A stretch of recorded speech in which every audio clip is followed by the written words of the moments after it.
In 1991, Jess Michaels was a 22-year-old dancer living in New York when she was raped by Jeffrey Epstein. It wouldn't be until years later until she would realize there were many other victims and begin to make sense of her own experience and her own personal trauma.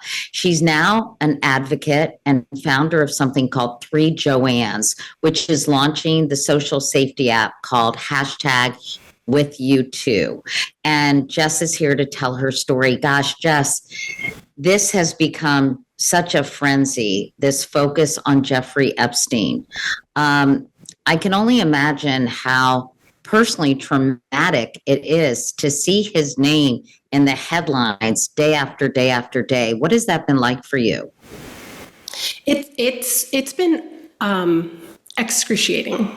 And it's not just his name, it's seeing his face, because that was the first thing that reminded me of what had happened was when I saw his face in a news, Julie K. Brown's provision of justice. That's when I saw it. And so what that looks like is constant anxiety, insomnia, inability to eat, which then weakens my body, brain fog, limited mental and physical capacity. Like I have to really pace out my energy so that I can get work done that I need to get done. And luckily my team understands that I have post-traumatic stress disorder from this. And so they know how to navigate having this. But it's been helpful. It's everywhere. I wanted to start by going back to your own experience, Jess, with Jeffrey Epstein. This was July 8th, 1991, the day before your assault. You're sitting on the floor of your Brooklyn apartment, feeling so excited about where your life was at the time. What do you remember most about who you were in the moment before everything sort of changed for you? Yes, thank you for asking. That 22-year-old girl was a badass dancer, and she was a working dancer. And I remember somebody asking me, well, oh, so you're an aspiring dancer? No, I was a working dancer for a year and a half. I had worked with celebrities, and that July 8th, I was sitting on the floor reading my name on an Aretha Franklin paycheck for having done work with her as a backup dancer. I was brave, I was bold, I was on fire, and my career trajectory was on target and accelerating. So you felt you were in a really good, exciting place. And tell us about how you met Jeffrey Epstein. Obviously, everything changed after that. But how did you end up interviewing for a job with him, Jess? So I come home from Tokyo after a dance contract, and my roommate is a dancer. Her name is Christine. Christine is telling me all about this wealthy Wall Street guy that she had started working for that was training her to do massage.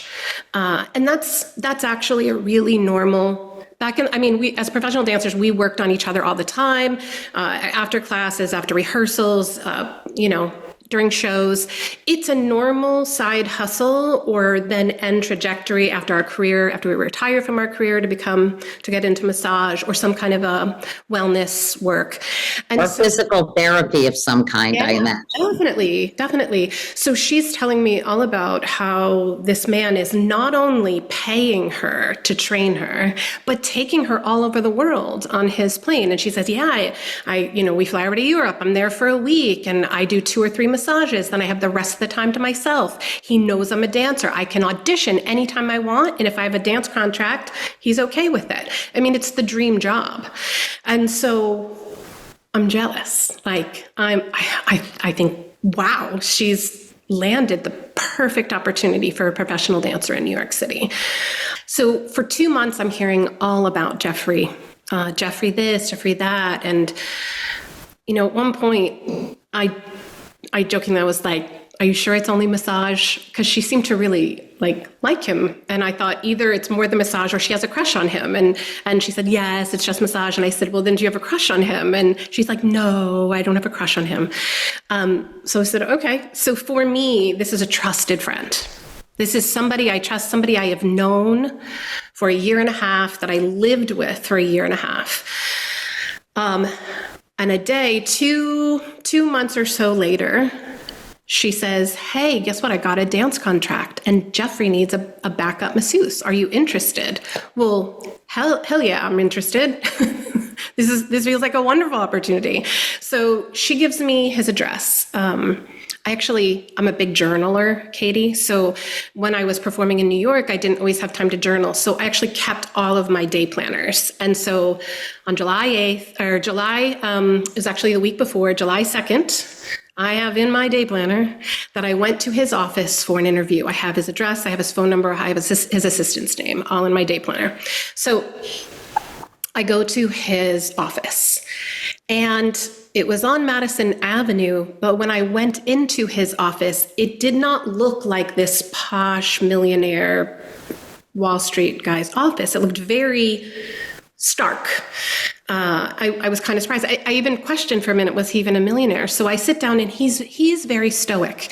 He's very stoic, and he's very, professional in his demeanor. He's asking me questions about the body that I can't really answer. And so what I understand. What do you mean about the body? Like, did I understand these muscle groups, and had I heard of these other techniques? And I hadn't. And so I felt a little off guard, like, oh, I don't know as much as I thought I did. And he said, okay, come around here to the other side of the desk. So he opens the drawer that's like the file cabinet depth drawer, and there are a dozen books, all the same book. And it says The Book of Massage. So he hands me a book, and he said, you're going to have to study this. And I left there thinking, oh my gosh, I'm not going to get this job. I thought this was going to be much easier. I thought Christine was going to vouch for me. And so being the overachiever that I am, the first thing that I did was I run over to a store and I grab a 3-subject notebook. I go home and I start studying that book, like making notes, filling that 3-subject notebook. Christine comes home later that day, and she said, oh, Jeffrey liked you, so you can call his office and call his assistant and make an appointment for a trial massage. And I'm thinking, woohoo, I am in, because I know I can do this. I've worked hard, I've studied it, I know all the muscle groups, I know like 10 different hand positions for massage. I am on top of this. I even create a little cheat sheet to bring with me to the address. So July 9th, I go to this penthouse. There's a doorman that lets me up with a key, and the door opens to this foyer, and I go around the foyer, and there is a sunken living room, and there are floor-to-ceiling windows. I mean, I go, oh, he really is a millionaire. And I hear from the back room, I'll be right out. So I walk in, and I'm looking around, looking out the windows, and he comes out in a white bathrobe. And I'm me, the overachiever, and I'm pretty bold, and I was pretty brave at that time. And I asked him, so why do you hire professional dancers to do massage when clearly you could hire professional masseuses? And he, what I see now is, leans into my ego. And he goes, oh, dancers have such beautiful bodies. Dancers know how to train them. They know all about the body, how the body works. They know how to take care of the body. And you wouldn't want a fat personal trainer, would you? And this is when the moment, like there were a couple of moments where everything changes, and this was the first one. And he takes off his bathrobe, and he's completely naked, and he said, and dancers are comfortable with nudity. Well, I was really taken aback, because Christine had not told me about nudity. He had not told me about nudity, but I'm trying to be professional in that moment. And I was like, okay, this is how it goes. And the book that I looked at had professional draping, but we didn't really have that. He just had a towel, and he put it on the floor. He didn't even make eye contact. And he didn't ask me. He told me, dancers are comfortable with nudity. And he threw the towel on the floor, and he laid down on his stomach first. And I said, okay. And I grabbed my cheat sheet, and I'm telling him about all the different hand positions that I learned. And he is talking about massage, talking about all the places he's been, all the different types of techniques that he's used. And it slowly goes from talking about massage to making sexual jokes. And I'm not really, I instantly get uncomfortable. But I'm like, ha, ha, ha, ha, you know, because that's what we do. And he abruptly stops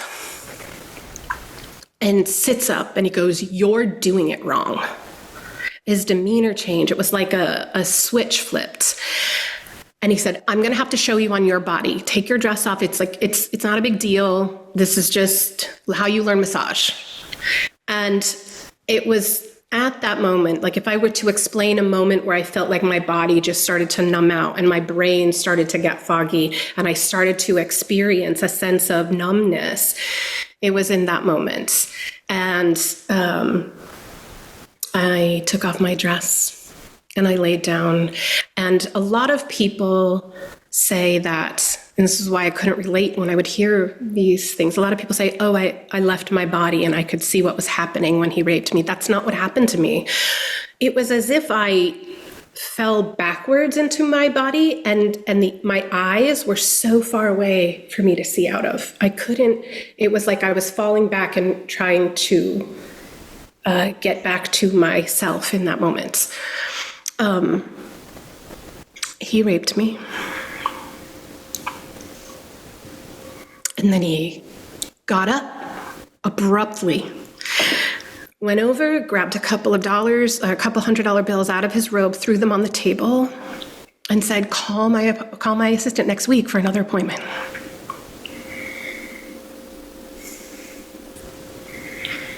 What were you feeling when he did that?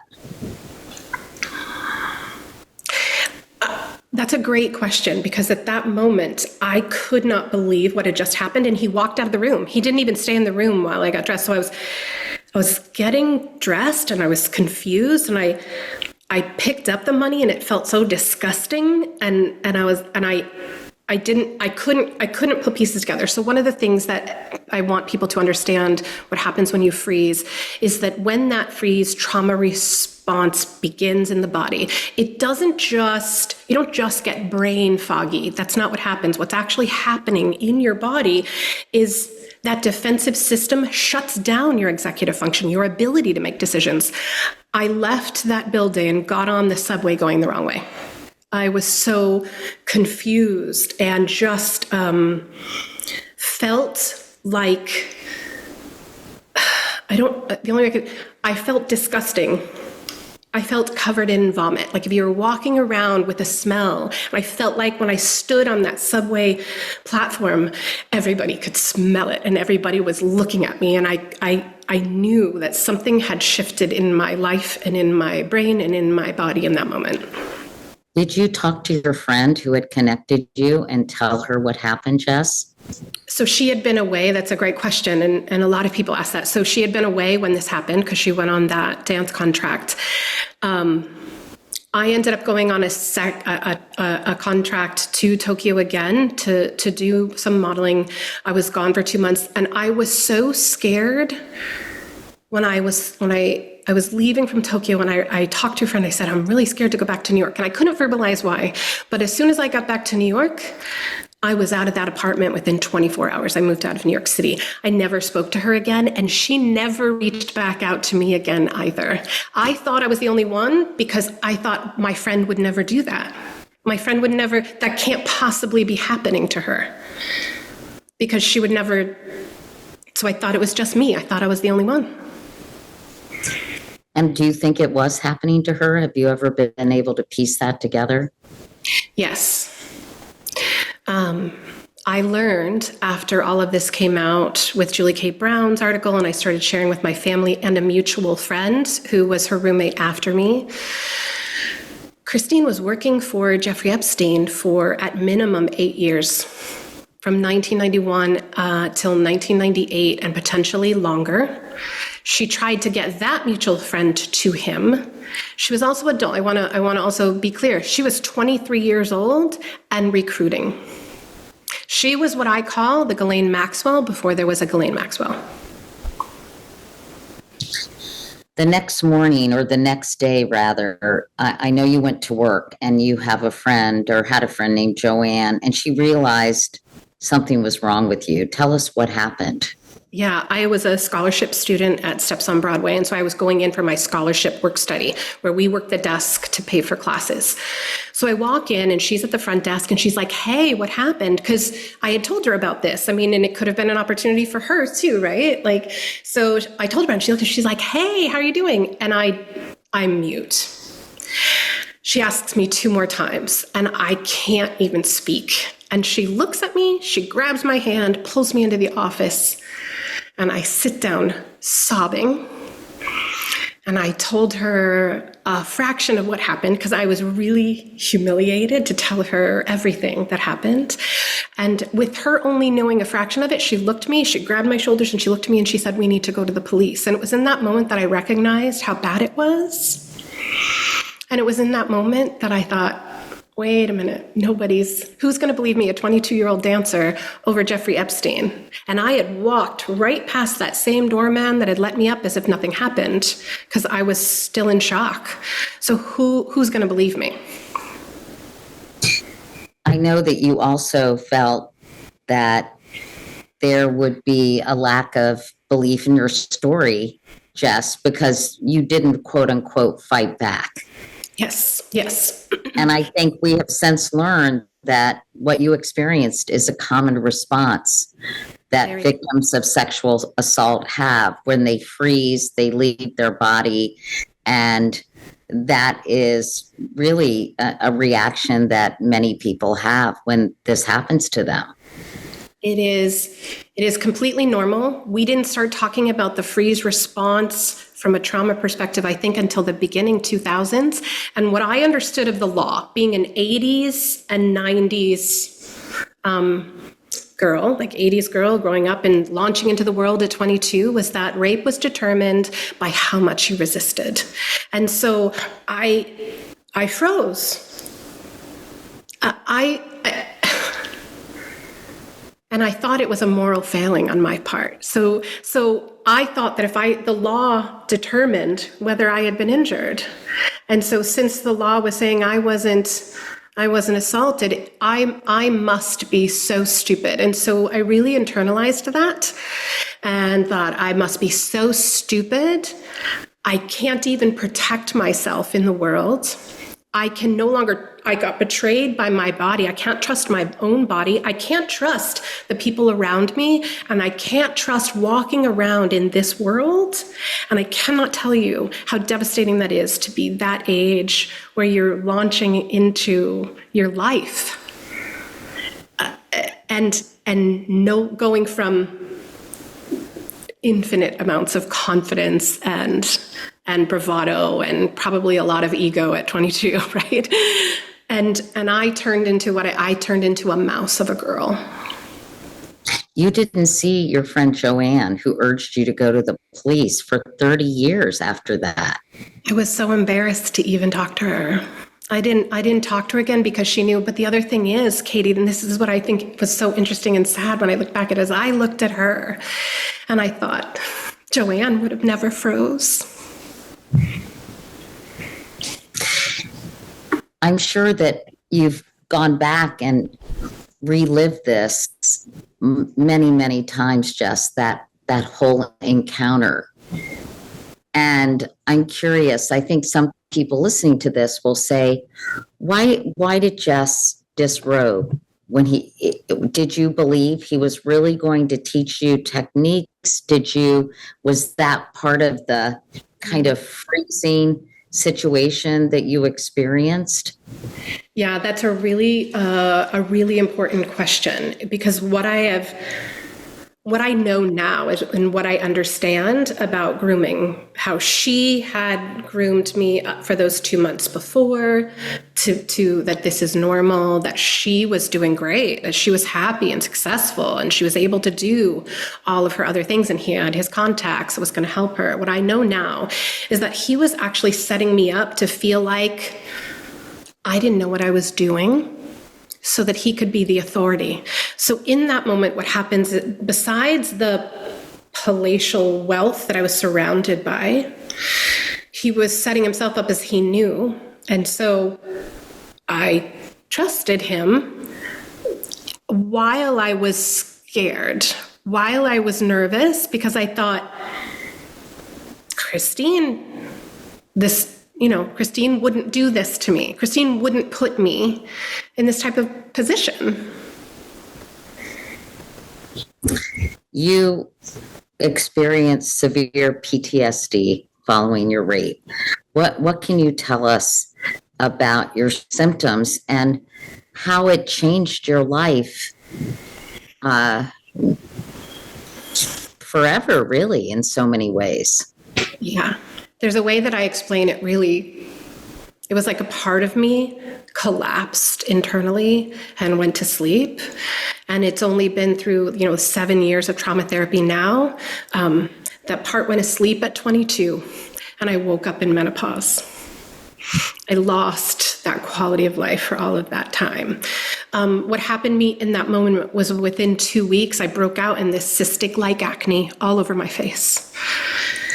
Within 3 months, I was dealing with severe stomach upset, gastrointestinal issues, insomnia. And within 6 months, I'd gone shopping with a friend, and I was joking around, and I was pulling on a pair of jeans and then pulling them off. I was like, oh my gosh, look at that. And I could pull a pair of size 0 jeans down off of my hips without unbuttoning them. And she said, yeah, I wanted to talk to you about that. She thought I had an eating disorder. I didn't have an eating disorder. What I think was happening in my body, because I had a very physical response to this trauma, was my body could not digest what happened any more than my brain could process it. So how did you go on? How did you support yourself? What was your life like, Jess, after that? You were 22 and suddenly you're dealing with PTSD. Were you able to keep dancing? Tell me what happened to you. So firstly, I also want to say something that I think is really important, is that I hate the word PTSD vehemently, because it sounds like I'm disordered rather than that somebody injured me. And so there is a movement of calling it post-traumatic stress or post-traumatic stress injury, PTSI. And that's the phrasing I feel is more accurate, because I'm not disordered. Somebody injured me. I am injured. I'm living with a brain and nervous system injury, as are all survivors of sexual assault, if they didn't get to safety immediately after a traumatic event. That's so important. Thank you for explaining that to me. Mm-hmm. Thank you for hearing me. So I tried twice to go back to New York, and I just could never get back to that feeling of of confidence. I was now nervous about going to auditions. I was perseverating on failures. And this was an analogy that I explained to someone. They're like, oh, that makes a lot of sense. So it was like the moment, like when I froze, it was like my brain took it and put that experience of seeing his face on top of me.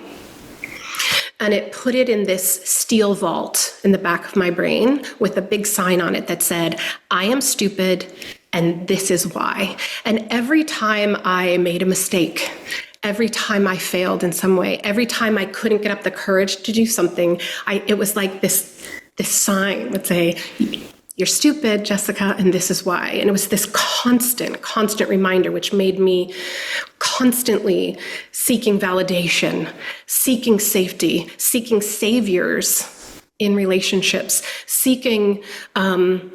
interestingly, seeking sensation, because I didn't realize how numb I had become, even in my own body. I was so disconnected from my own body. I was so disconnected that I had tried, when I did try to do one show. It was a really bad show. Like, I literally went from working with celebrities to then working like in Atlantic City. It was horrible.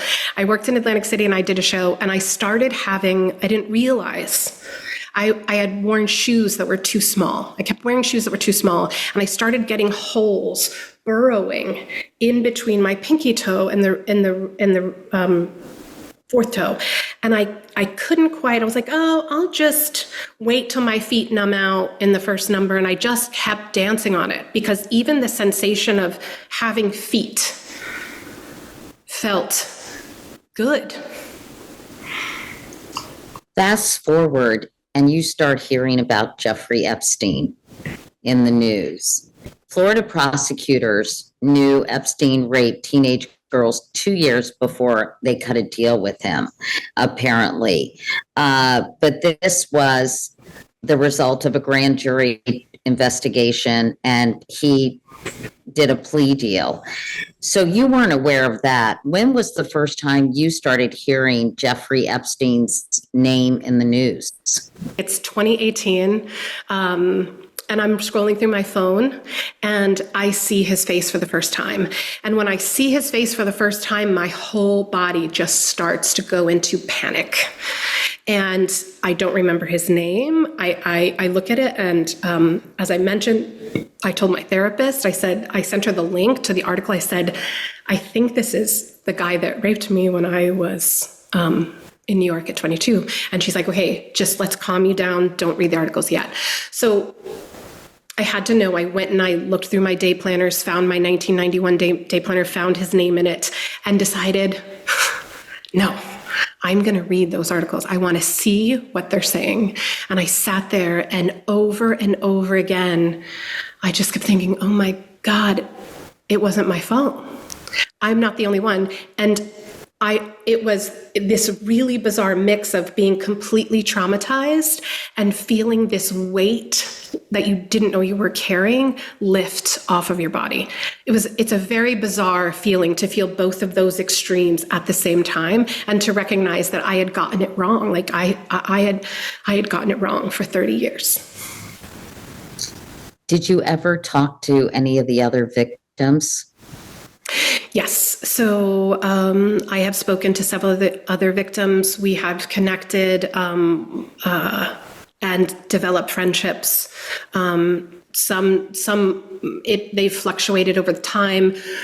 All I can tell you from the women that I've been speaking to, that this is a really painful time for this to be resurfacing in this way, and not in a we're finally getting justice way. In what way do you think it is resurfacing? It is. So one of the problems that I think has happened in our culture is that we don't believe women have pain. We don't believe in women's pain when they say it.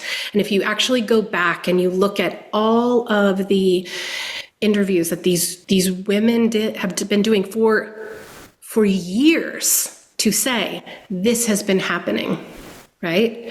To then have an administration that says, yeah, there's nothing to see here, and we're just going to close this investigation.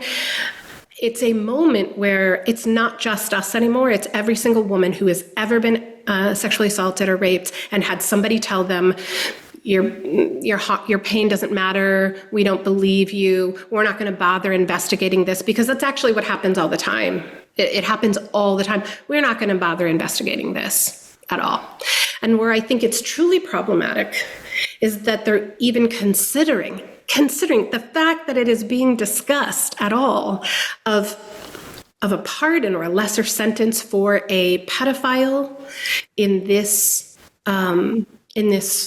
trafficking ring, to let that person. It's not just that it's going to be really unsafe, because that's the word of the day for this interview. Safety. It's all about safety, right? Like, if I don't feel safe, I've experienced trauma, and then I experience post-traumatic stress disorder over time. Every Epstein survivor is re-experiencing that sense of unsafe, but it's not just unsafe for us. It's unsafe for every single person that has a child. Did you know Virginia Giuffre, who took her own life, which was so heartbreaking? And she was one of the people who really spoke out and made a big difference in this whole case. I never got to talk to Virginia, and it's something that I really regret, because if it hadn't been for those first 4 girls that came forward, and then her strength of not letting this go, speaking out on it regularly to be heard, they saved my life. She saved my life. Her speaking out allowed me to believe that maybe I deserved to heal. When you heard that she had taken her own life, what was your reaction? I was devastated, because I thought, if she can't overcome it, how am I gonna, if she can't get past it, I think she had the weight of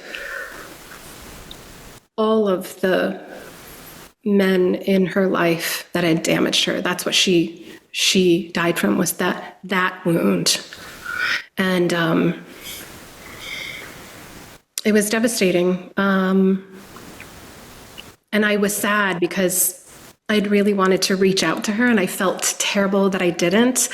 And it's, people wonder why I'm speaking now and why I'm an advocate now. And part of the reason is because I didn't have the capacity to speak up in 1991. I hadn't gone through any therapy about it. I hadn't been able to. And it was watching Virginia do it and keep going that it inspired me to heal enough to be able to sit here with you and do this interview. So it was pretty devastating. When you learned the extent of this trafficking and the sexual assault and sort of this whole organized, really ring of people who were sexually assaulting and abusing underage girls and raping them. Yeah. Were you shocked at when you understood the whole picture? I mean, do we really even know the whole picture now? I mean, I think it's that big of an issue, and I think we've only scratched the surface of it. But when I read that article, the second person that I sent it to was my friend who was a private investigator. And I said, hey, this man raped me. Should I be going to the police now? And she called me right away, and she said, I know who this man is. It is not safe for you to go to the police, because you don't know who's in whose pocket, and you're going to have to take this to your grave. She said that in December of 2018. I happened to be at her house in July of 2019. We had a bunch of friends over, and we were watching a movie when he was arrested. Breaking news: Jeffrey Epstein arrested at Teterboro Airport. And I look across the room, and she says to me, you can talk now.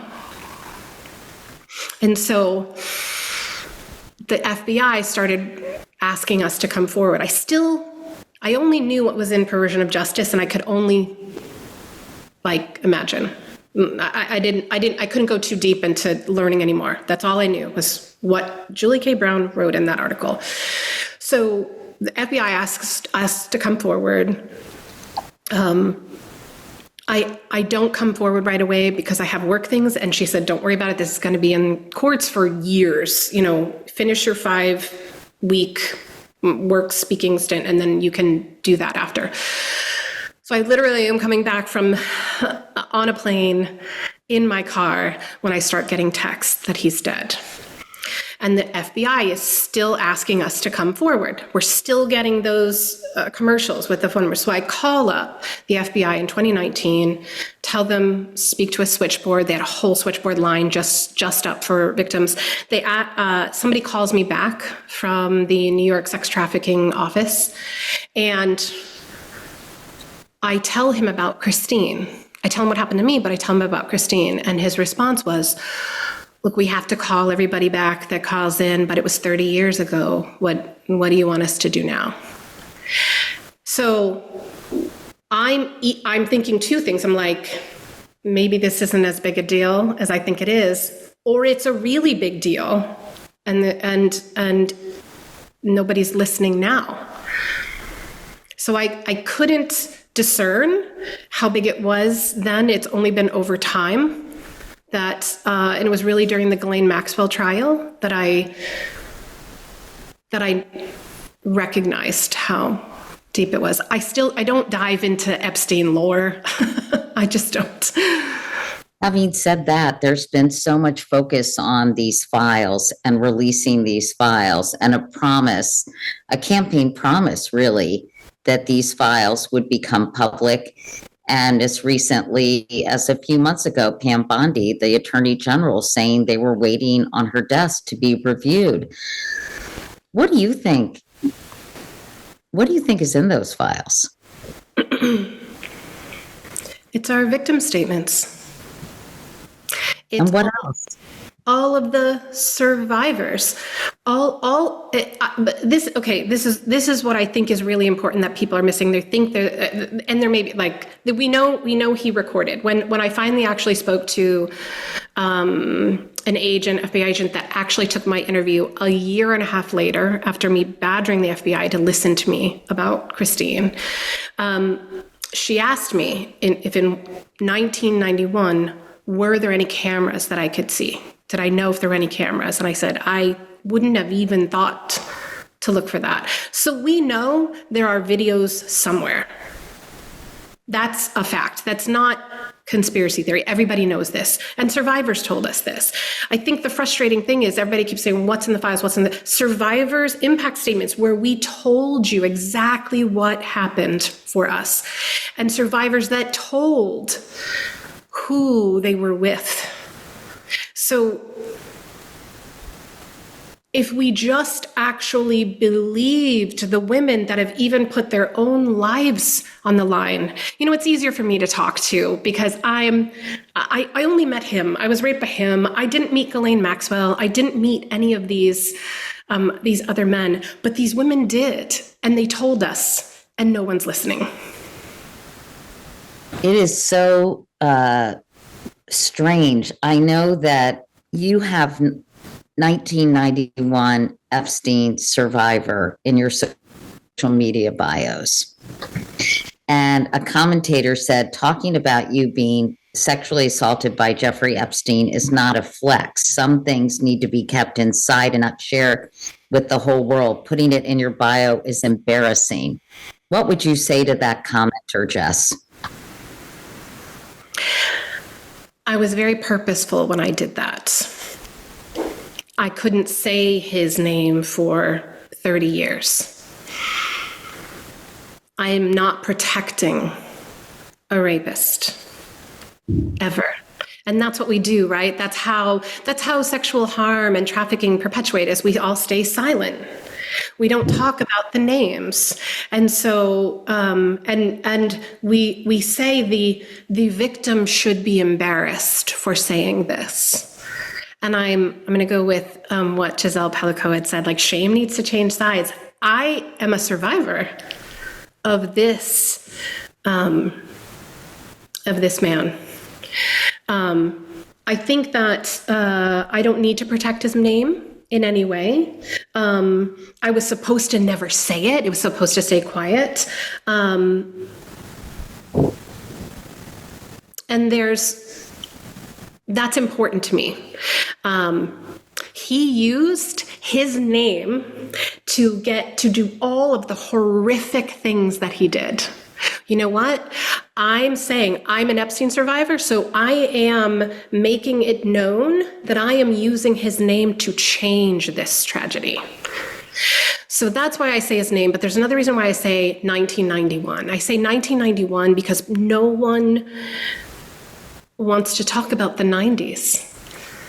This was happening much longer than anyone is talking about. When I saw the number of books sitting in Jeffrey Epstein's desk, the Book of Massage, there were a dozen books. I'm not even the earliest survivor.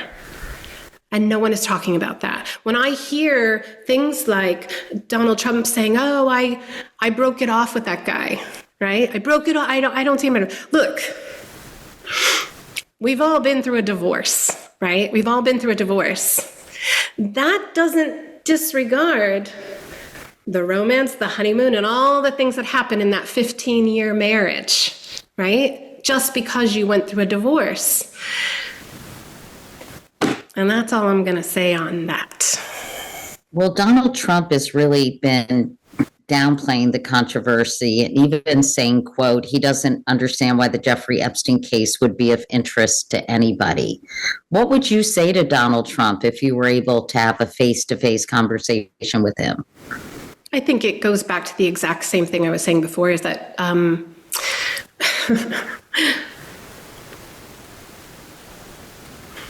give me 1 second. I want to answer that, and I have something that I want to say.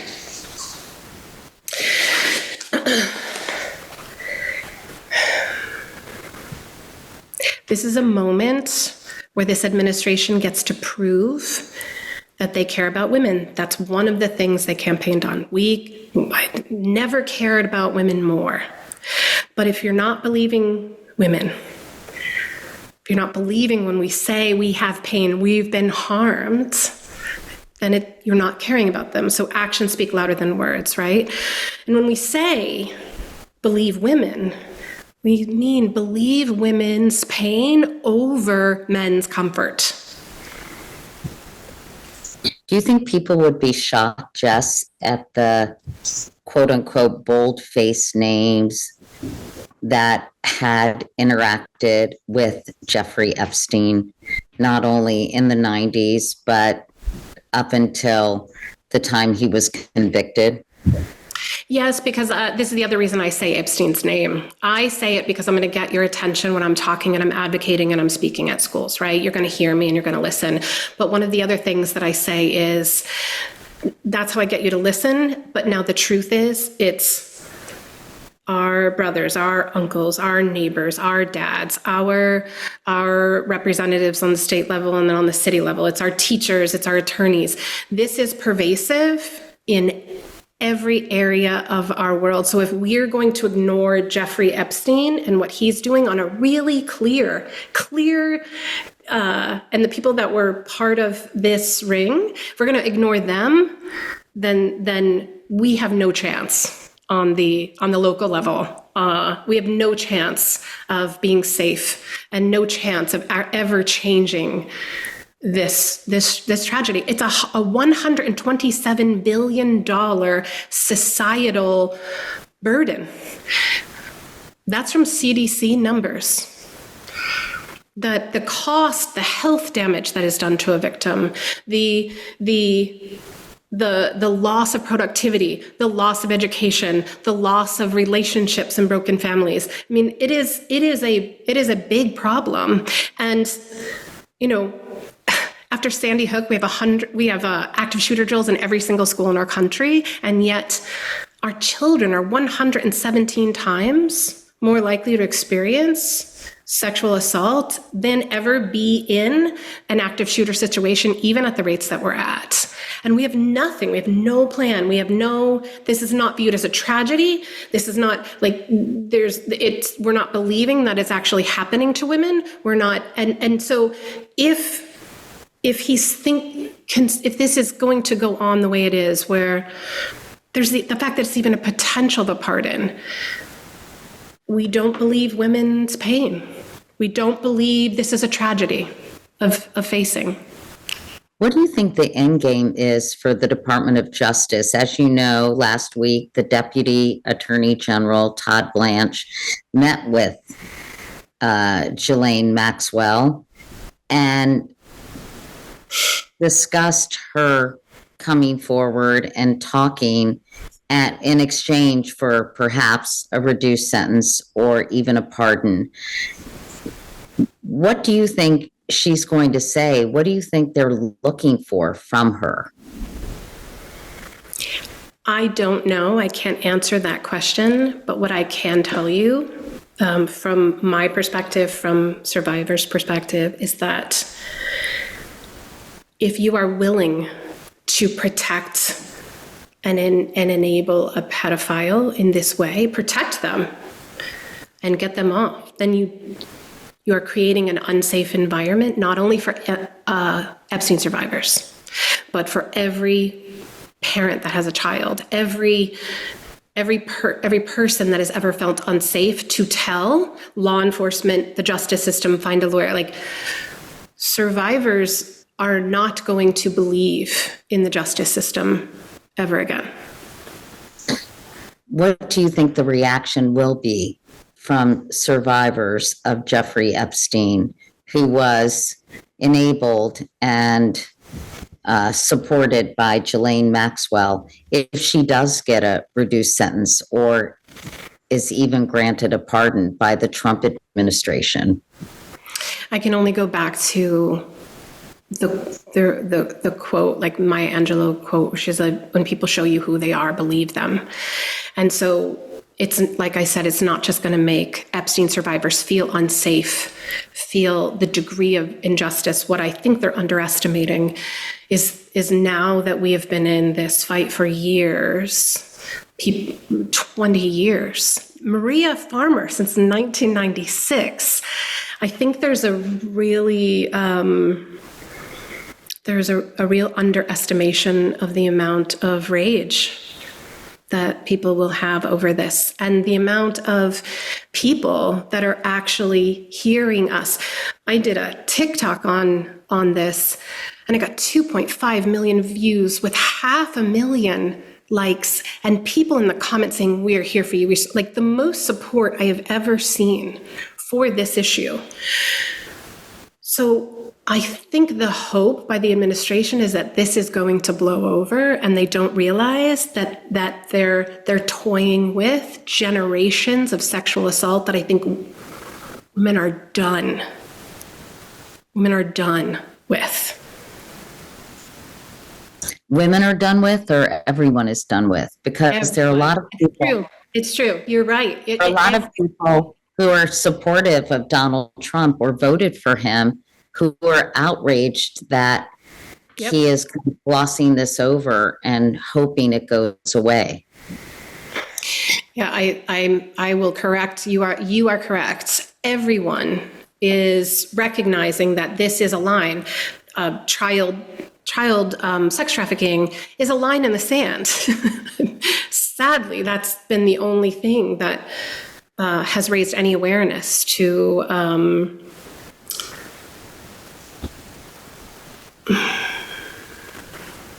this issue. Yeah, to this issue.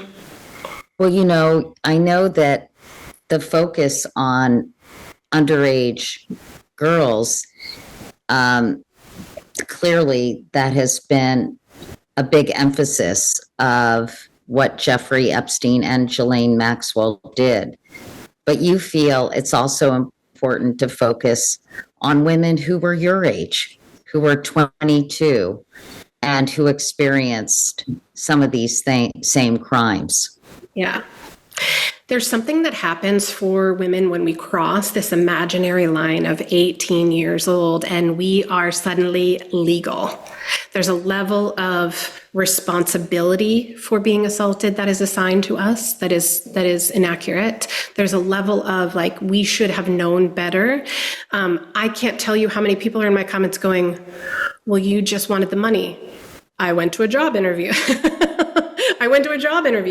But somehow it's a really difficult leap for some people to make, that it doesn't matter that I've crossed the line of 18, 19, 20, 21. It doesn't matter. Rape is never good. There's never a time where it's like, well, this is better than that. There's never a time. Or you're more responsible for what happened at that age. You shouldn't have gone to that nightclub. You shouldn't have left your drink alone. You shouldn't have worn that. You shouldn't have gone with those people. You shouldn't have gone to that party. There's a million different ways that we're constantly telling women they are responsible. And that goes back to what I was saying, like, people don't, when the whole period of time where it was like, believe women, we're not saying believe women and throw out all evidence as if we're in a court of law. We're saying believe women that an injury happened, that after 18 doesn't make it our fault. Like, that doesn't bear any more responsibility for rape than it did when we were 16 or 17. Tell us about what you're doing now to help victims of sexual assault, Jess. Thank you for asking. So for the last 5 years, I have been studying trauma and to understand what happened in my body. I just want to tell a quick story that I think is really important. And this is what got me on the road to really trying to explain the freeze trauma response as simply and understandably as people can understand. So I was in my therapist's office and we were discussing freeze. I just still could not get it through my head. And my therapist said, it's like when your hand goes on a hot stove and it automatically pops off. You don't have to think about it. You don't make a decision. It's automatic and it's involuntary, happens without you deciding. And it happens in animals, a deer in the headlights, a possum plays dead. In my comments, when I first started posting, a veteran came on and said, yes, ma'am, soldiers freeze too. Trained soldiers freeze. It is known. And I said to her, yeah, but because I couldn't grasp it, it wasn't some moral failing. And I said, but why did I freeze? Why did I freeze? And she said, Jessica, it's because you have a really good brain that protected you and kept you alive. So tell me about how you're trying to help other people. One of the things that I realized pretty early on was that everyone really struggles with knowing what to say or do after an assault. So I'm going to even give you an example here. If I said to you, oh my God, I called you in the morning. I said, Katie, I went out last night and I was raped. Our first thought is, what? Call the police, right? Like that's what we say, just like my friend Joanne did. But if I called you in the morning and I said, Katie, I went out last night and I got into a car accident, you would say, are you okay? Because we recognize that in car accidents, we have injuries and we're not well and we're shaken up. But the response to sexual harm is right away, crime. We need evidence, get a rape kit, get him to the police station. Well, none of that regulates my nervous system. None of that helps me calm down and feel safe. And what I realized after talking with my co-founder, who's a trauma recovery coach and is a rape crisis counselor in hospitals, she said, yeah, even when people do go to a hospital, 85% of the time, they go all by themselves. They're there by themselves. Nobody wants to have anybody called. So the stigma stops people from getting to safety.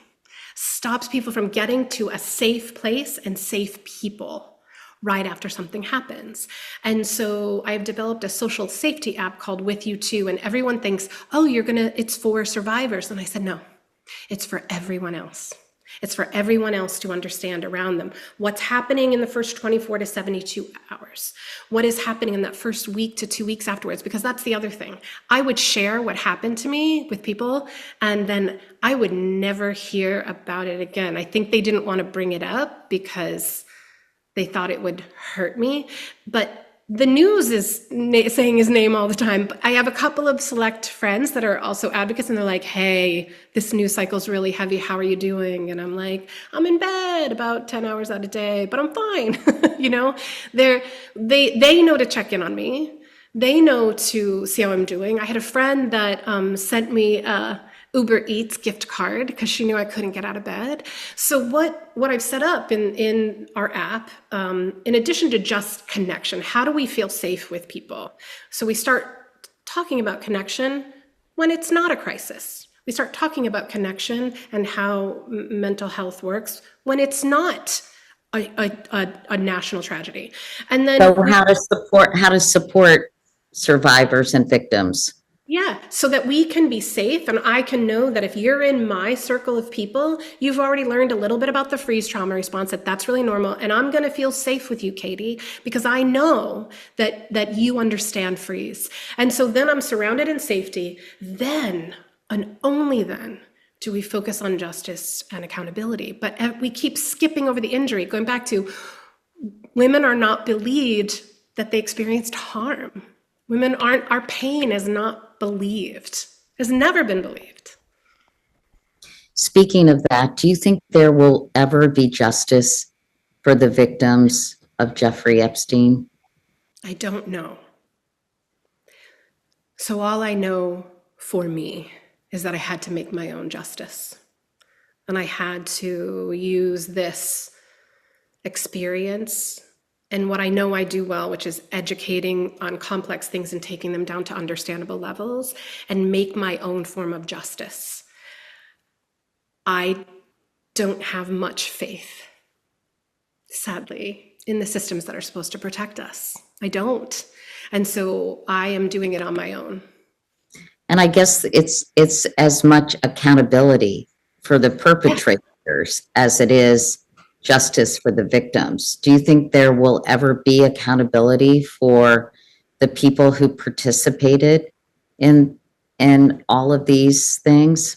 I'm going to go back to saying what I said earlier too. So this is an example of what happens on every level for a sexual assault. So on a local level, on a city level, on a state level, on a national level. This is an example of exactly what happens. Very, very little accountability ever. I think 2% actually are held accountable.